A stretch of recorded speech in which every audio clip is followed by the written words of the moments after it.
Oh my god. Oh my fucking god.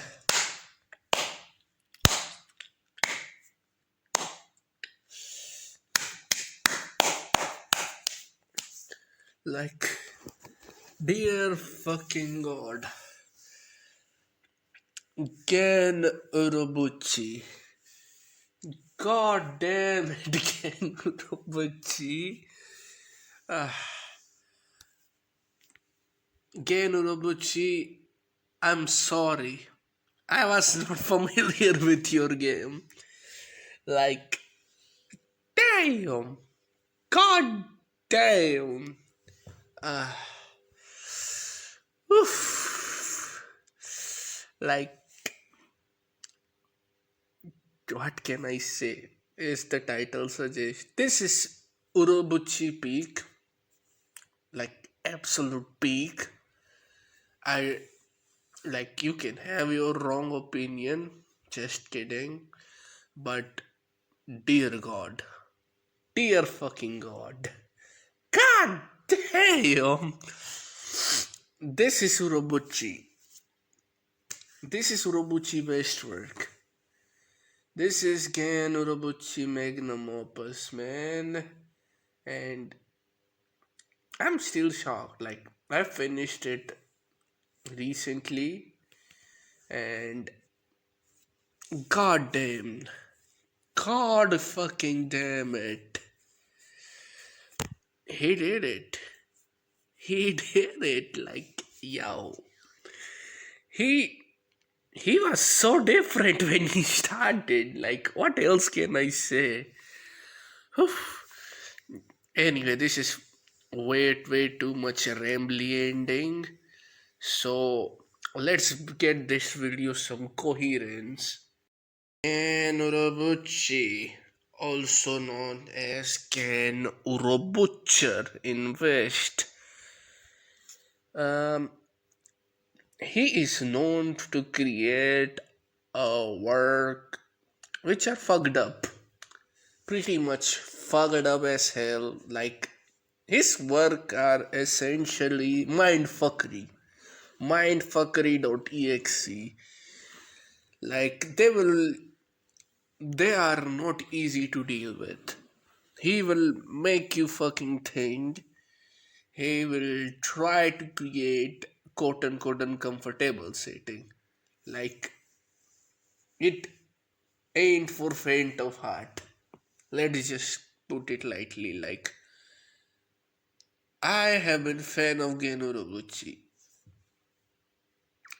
I am massive fan of Geno Roguchi. Though we have some complicated history. I initially did not like Fate Zero. Then on rewatch, I like Fate Zero. Madoka Magica used to be one of my favorite animes. Still is. Fuck the Rebellion. And I didn't like Psychopath season 1 either. But Sayano Uta? Peak fiction. Kikokugai? Peak fiction. Like, and now, dear goodness, dear fucking God, right now, the shit just I experience, like, yo, this is Urobuchi Magnum Opus. Like, let me give you some basic Wikipedia summary.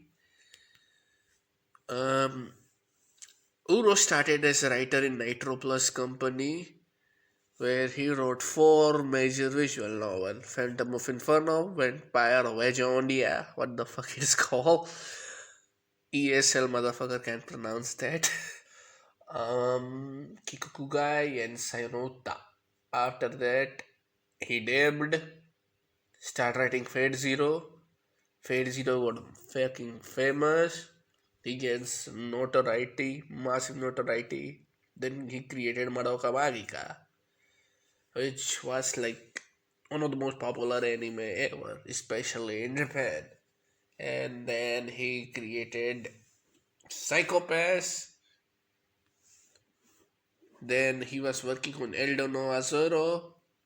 That thing was production mess and he left. And then we see him on Thunderworld Fantasy. And he worked on a Kamen Rider show too and a Godzilla animated movie, which is very CGI wish. Eh. But yeah, I have bullish opinion. Like I like the anime made by Gen Urobuchi. Like I don't hate Psychopaths. I don't hate Rebellion. I see the vision. I can see the vision what he was going for it and I respect it.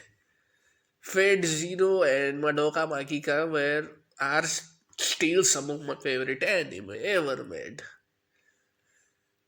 And I love them.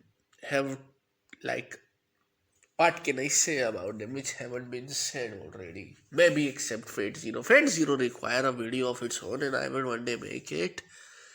But visual novel Urobuchi is criminally underexplored. Like, what is the most popular Sayonara video? They treat it as like as a quote unquote oh my god scary fucked up game, and it's same thing could be said for Kokugai too. And nobody play Phantom of Inferno because it's a fucking DVD game. And probably no one will ever play it, which is kind of shame. Anyway, so like Phantom of Inferno was Gen Urobuchi's first work, and dare I say, he made them when he wasn't fucked in head. Before he became the quote unquote Urobutcher, which community know him and love for. I would say this though, like it's kinda unfair to call him Urobutcher. Like there is, like you can say his work are fucked up, but in those fucked up work, there is beauty in it.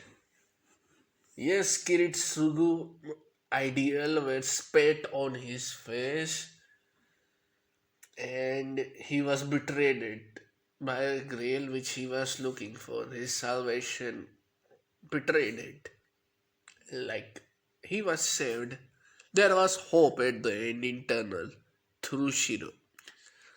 Rebellion, in a way, is a way of Homura saving Kaname. She essentially saved her.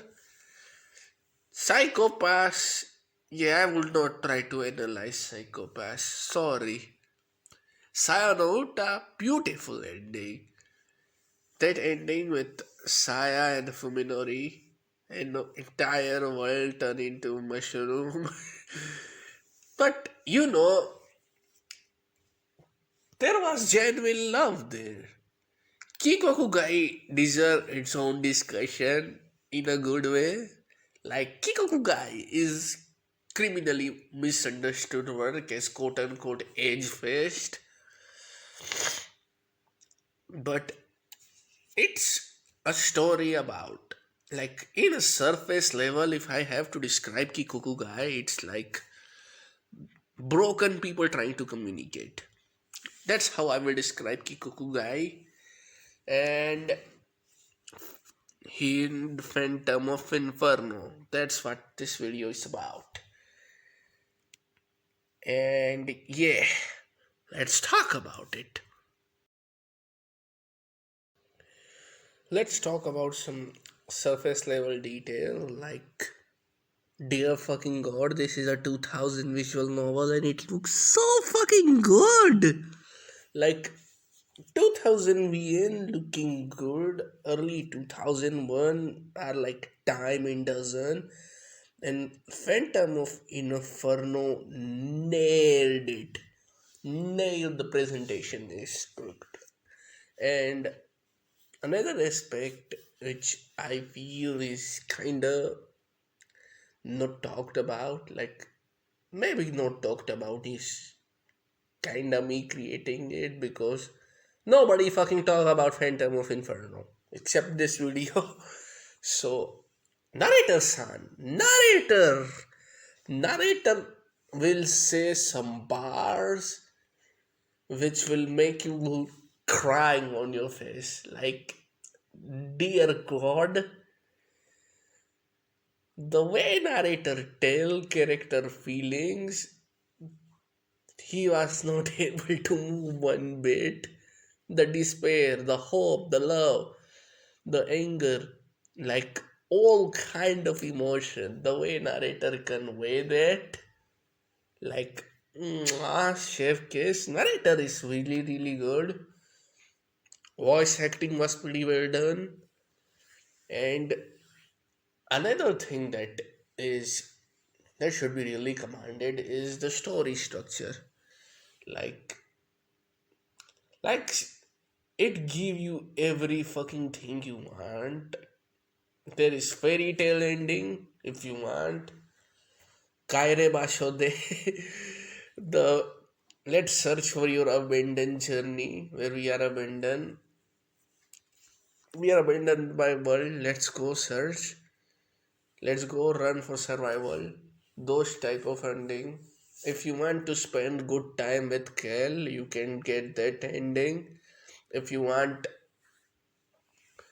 if you want to focus on Yakuza and Mafia side, you can get that ending through Mio route.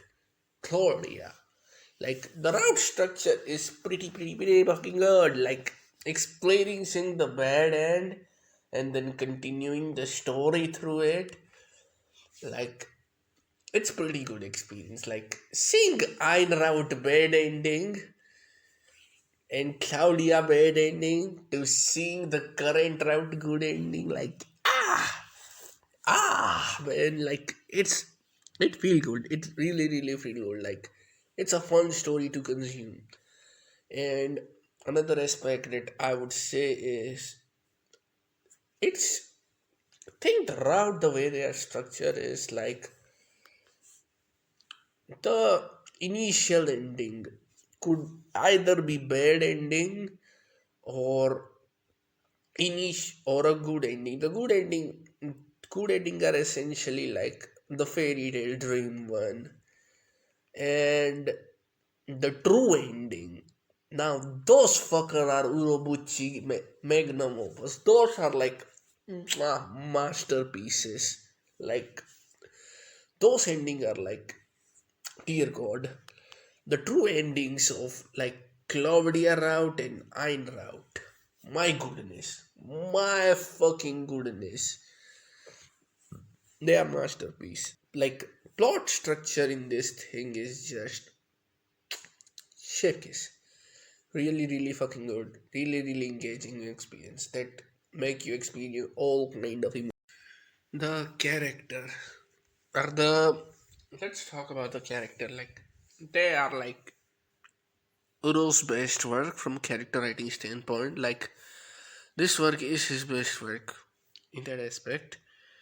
Like even minor character are fucking memorable. Like Lizzie. Lizzie is so good. She's such a babe, man.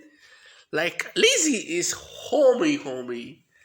Like initially she appeared like a female thug who won't help you. She's just a random cannon fodder grunt.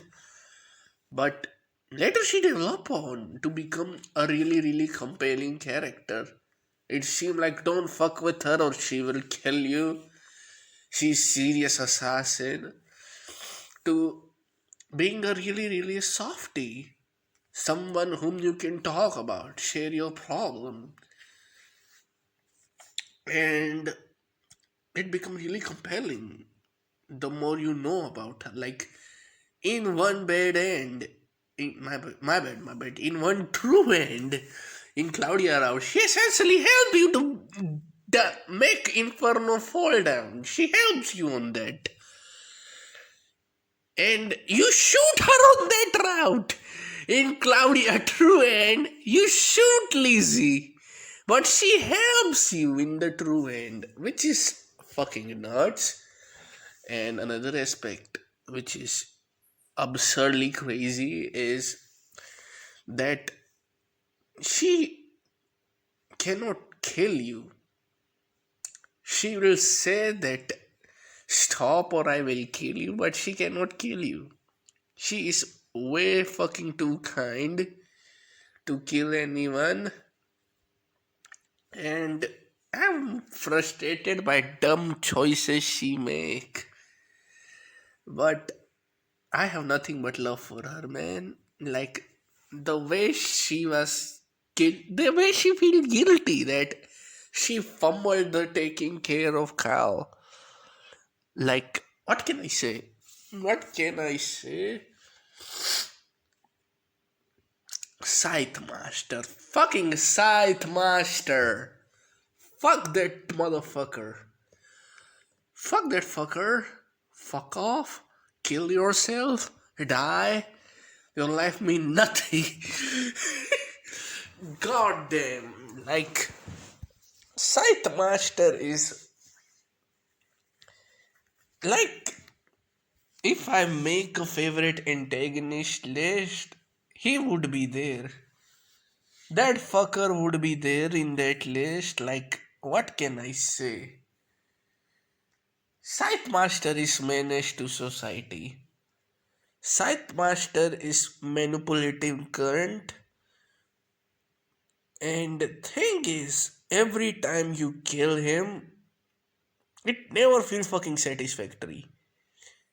Even when he die, he caused some fuckery. Except maybe in Claudia route. That time his dying feels satisfactory, but he is he is so 10 step ahead of our protagonist. Like, it always feel like he is in control. Like like he is so fucking evil and menacing, but at end of the day he is fucking right. At end of the fucking day, I mean, not his decision wise, but whatever he say to Zoai or Azuma Reiji, that shit turned out to be right. Claudia betrayed him. He was right on that. Like, like the way he is a point guard to the villain, like world class point guard. It's like if our protagonist is fucking LeBron in Cavaliers, then he is the Stephen Curry whom we have to fucking face. Like, he is such a cunt, deplorable cunt. I fucking hate him. But he works so well for his setting. Like, he is manipulative bastard who manipulate every fucking one till his last extent. And that's what the shocking shit is. He always think he know what is gonna happen and he is right most of the time. Like when we kill him in Iron True Route ending, shit was not satisfactory. It said I on PTSD. Like, goddamn, dealing with that bastard was a tough job. A really, really, really tough job. Like, that fucker was tough. But he did his job so well. Like, he is, like, most deplorable shit he did was his relationship with Ayn. Like, when I was playing the game, I wanted to connect with Ayn, As a player who is playing a visual novel game, I want to connect with my heroine. And that fucker is connected to my heroine. So, like, I was pissed most of the time that fucker is getting away with the girl. Like, that cunt is getting away with the damn girl. Which is crazy. I take the goddamn bullet for him and die in almost every round, which make me insane. Like, god fucking damn it, Scythe Master, you are so perfect.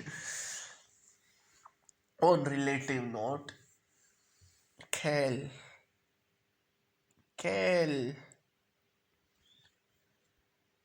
Kale is just man. Kale, Kale is beautiful dog. Kale played the role which I was supposed to play as a quote unquote heroine who saved in her own route. Like in her own route, good thing did not happen, to put it kindly. Good shit did not happen in her route. Maybe except that fairy tale ending at end where they got away. So Carl route or Kale route was therapy session. Kale saved me, saved you as Azuma Reiji. She is light. She is hope. She feel your pain. She feel your sorrow. She sees that you don't want her to drag her in your world. But she did. She got into that. Fuck you, Urobuchi. She got dragged into that world. And obviously there is fucking two good ending for her. Not one, but two of them. And even in her third ending, it's implied that she's waiting for him. But god damn it, I don't want her to see suffer. I love her that much. She is that good. I don't want her to suffer. Like, part of me was thinking that our ending would involve Ayn getting away and Reggie being killed by Kale. Like, Kale become broken, dog. Kale become broken, she become broken and she is coping with her existence that due to challenge her life when she become dry. Dore. Whatever the fuck. Dore. Dore Kal. Also, like, dear fucking god, that's a 2 year growth spurt. Like, holy shit, she grows a lot in 2 year. Like, a lot of growth was seen in Kale in 2 year, but what the fuck am I even speaking? Yeah, like, thing about Kale is she is manipulated because she want the revenge. She want the revenge not because she was abandoned to an extent. She know why what happened and she is aware why it is happening, what happened. But all she want him is to be dead by him, to be killed by him, so that Kale could realize that Azuma remember her. She wanted to be killed by him so that she realized that Azuma loved her. She wanted that revenge. She want the quote unquote revenge, though that she can get that feeling from Azuma. She want to realize that, or make him realize, or realize that from him that Reiji loved her. She want her love to be seen, and that's what she want.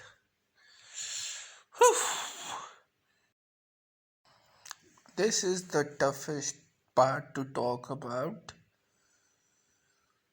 but fuck it, let's do it. I think the reason this visual novel did miracles on me because of its core theme, of its core ideal. And the core ideal of this visual novel is seeing journey of Azuma Reiji becoming an animal or becoming human. Like it may sound cliche as hell, but his journey and to see his when he go inhuman and when he become human is insane. Reiji can cry. Reiji can cry. Azuma Reiji and Ellen explore the core theme. They are the main character and they explore the core theme of this visual novel. And those core themes, those core ideals are the reason why I love this work. Like, I love it. And it's a very tough feeling to describe. Like, yeah, there is objective analysis that can be made, and I'm telling you what can be made. It's a journey about him coping, realizing that he cannot go back to home. Like Azuma Reiji realized that he cannot go back home anymore because of world he got in. He is feeling too much pain for murdering, so he gave up his inner human from inside. Thanks to Ain.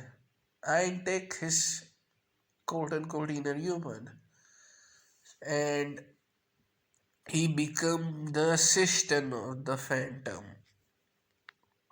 That's how his journey begin. And only to later Claudia revealing him his identity, who he was, where he came from, what is his name. So I learn he's Azuma Reiji. He's conflicted. Should I stay in this world or not go to this or abandon it? And if you initially leave this world or abandon it, you will get a bad end where you when you realize you go through it that you cannot go home. When you arrive in Japan, meet your parent, live your daily life, you realize you don't belong there. You are murderer.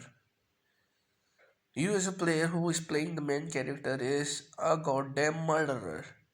You have no place in normal people world or society. You don't belong there. And that's the pain. That's the pain. And then you continue the journey to become phantom, not despite knowing that you have home. You choose to become phantom. You become that and indulge in it. Embrace that life. But only to encounter ghost of your past. Ain. You meet her again and you kill her. You kill her and you realize she's loyal to Scythe Master. It hurt. It hurt a lot when it happened. She was the only one you know her. She was the only one whom you know. But you brutally kill her. And like you was indulging initially as a murderer, and when you even got second chance to live normal life, to become human, you choose to not become human. You choose to become Inferno Assassin, stayed here and become Claudia Dog. You choose that life path. And Claudia route and Ayn route shows that. Shows that journey. Claudia route is essentially indulging on that. Getting tenfold deep into becoming inhuman by killing everything close to you.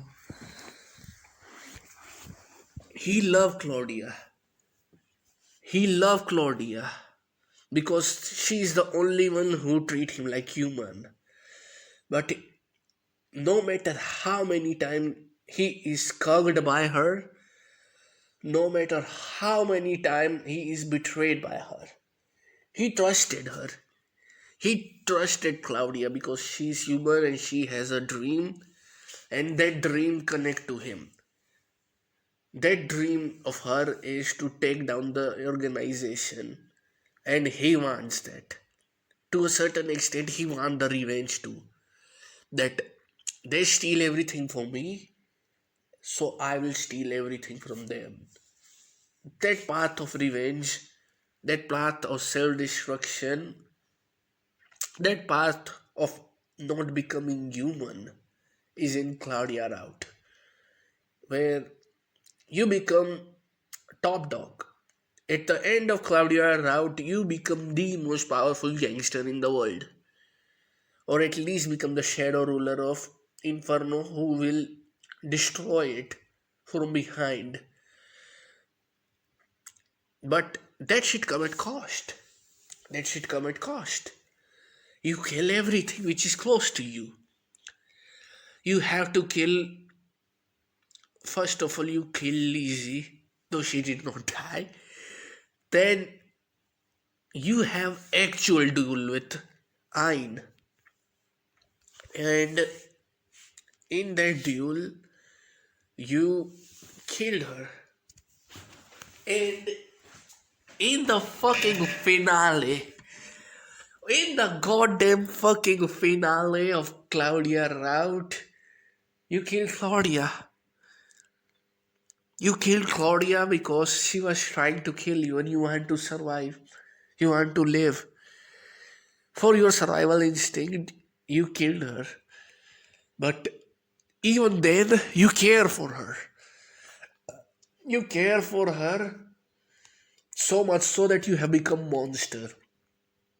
You have become monster to a point that you are carrying that dream. And even in your dying extent, you will carry that dream of her. You will try to fulfill that dream. And that's what happened at the end. That's what happened at the end, man. That's what happened at the end of Claudia Rout. You become the ultimate demon that you could become. Whew. Claudia route is the route in which you aren't human, in which two-person who constantly betray to live, who constantly survive. It's a story of two survivors betraying and living. Just sin slash kill. That's the mantra.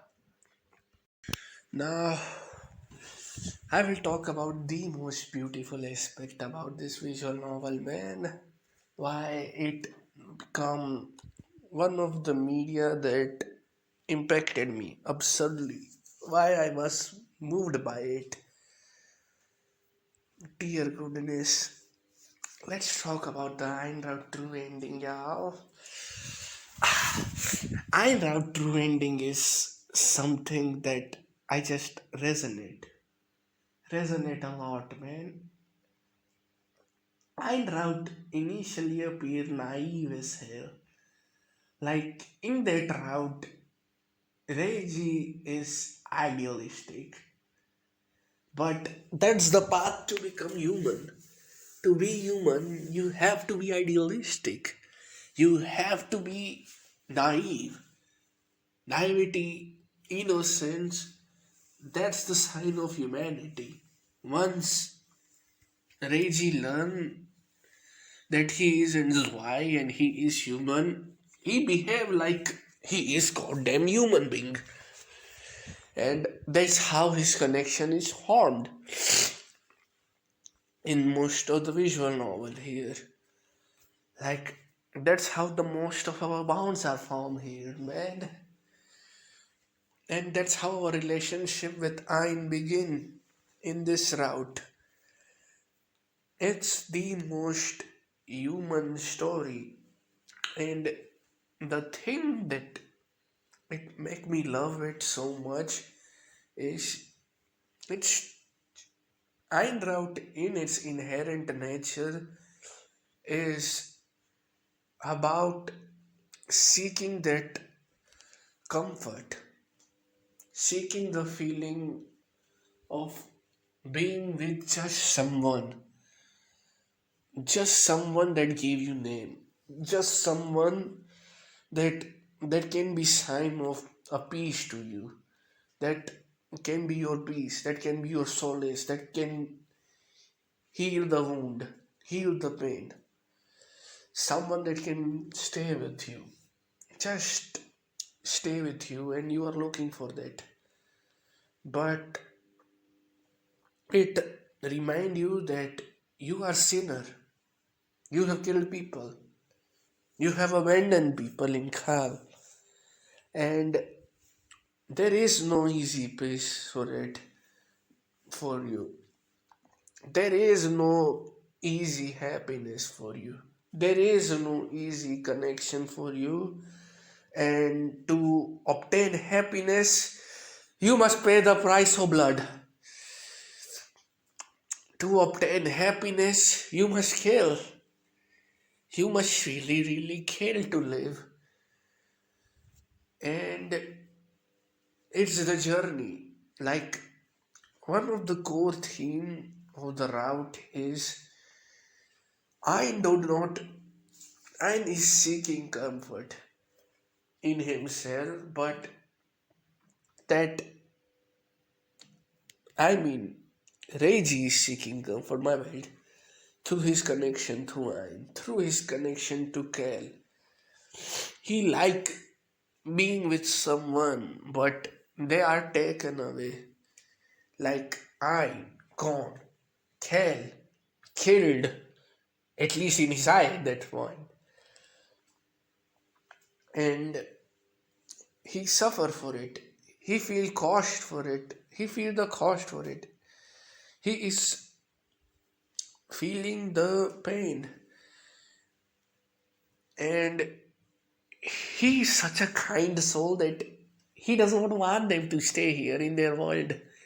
He want them to be free. He want them to not be here.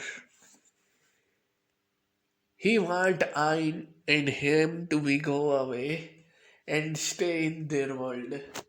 He want Kale to stay as far away from this underground world. He was scared when he saw an assassin in Kale. He want nothing but peace. Once he realized he is human, he want nothing but good for people who are close to them. But that's not how his world work. That's not how his world work, man. That's not how his world work.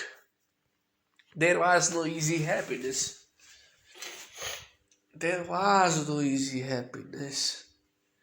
Like, if I have to describe Phantom of Inferno thematically in one word, it is story about cost of peace. That plain and simple. Like, you cannot obtain peace easily in this world. There is consequence for it. But, and it's about the journey to it. Like, you will constantly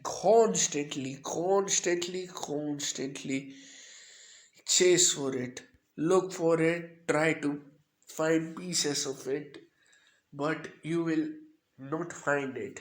You will see glimpses of it, but it will be taken away. And it's beautiful.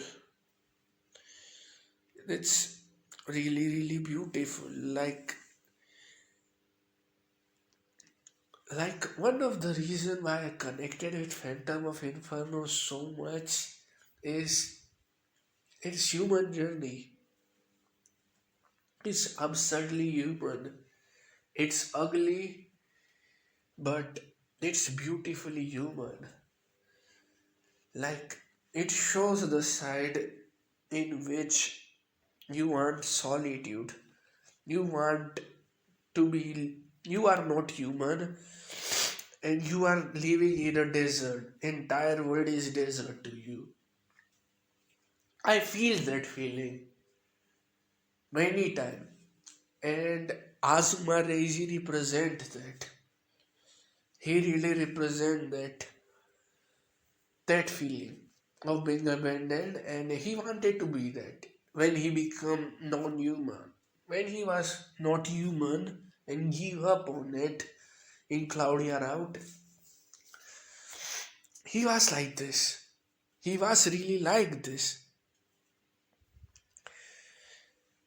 And that's how I will describe his entire journey. Like, it's human, it's beautiful. That's how my Phantom of Inferno experience. And thing is, I relate to it. I relate to chasing the happiness.